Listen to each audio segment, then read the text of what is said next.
had sent 20 ships to help their friends in Ionia revolt against the Persians, and the Persians remembered that. So in 490, you have the famous invasion of Greece by King Darius, the great defeat of which was at the Battle of Marathon, where the Athenians led the day to save the Greeks from the Persians. And after the Persians went packing, 10 years later, they come back, and the Greeks have formed a defensive league, the Hellenic League, under the leadership of Sparta, to fend off the second Persian attack. This is the famous Battle of Thermopylae with the famous 300 Spartans. This is when Attica is sacked, Athens is burned, and the famous naval battle of Salamis, where the Persian army is sunk, and the Persians finally go packing off back to Persia and leave the Greeks alone. There's some small skirmishes, but they never try another invasion to punish the Greeks again. What's important here is that the 5th century begins with a defeat of foreign invasion under unified Greeks. All the Greeks pull together and drive off the foreign invasion of the Persians. If the story ended there, it would have been much better. But unfortunately, shortly thereafter, no sooner are the Persians gone, as the Athenians decide they would be better at defending the unified Greeks. They form a Delian League.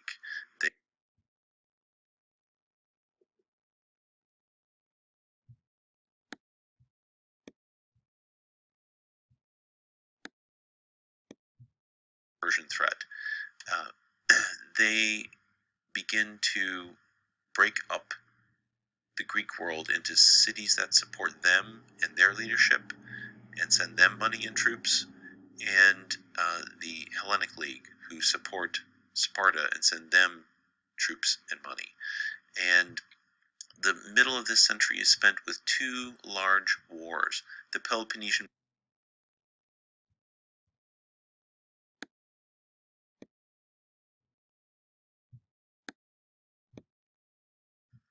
And there are 2 series of wars, one from 460 to 446, and another one from 431 to 405, the Peloponnesian Wars, in which the Athenians and their allies fight the Spartans and their allies. It's a long, drawn-out process. In 411, the Athenians get tired. There's an oligarchic revolution. They overthrow the democratic government, throw in an oligarchy, which they figure the Spartans will like, and then stop the war. They put in a council of 400 wealthy, influential citizens, and then those people who were not in the top 400 wanted to be out. Then they make a council of 5,000 wealthy oligarchs, which is too clumsy to rule. And in 410, there's a counter-revolution. Democracy is restored.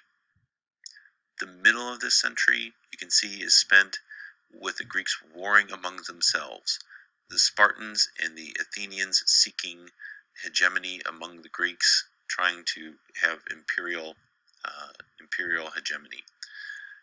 How does the century end? In 404, Athens surrenders. The democracy, the good guys, lose the Peloponnesian War. The Spartans come in, and they put in an oligarchy of 30 people to run the city in an oligarchic way, the Spartan way, and that's it for the Peloponnesian War. Unfortunately for the Spartans, in one of the great blunders of military history, after they install their government of 30 oligarchs, they leave. And who'd have seen this coming? In 403, there's a counter-revolution. The 30 tyrants meet a horrific end, violent end, and in 403, the democracy is restored. What's important to take away? The 5th century ends with democracy being restored in Athens.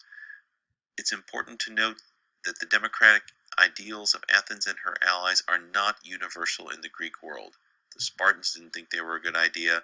The Athenians, who had been oligarchs before, didn't think they were a good idea. But those ideas are preeminent. The idea of democracy and the people taking power of their government keeps coming back over and over.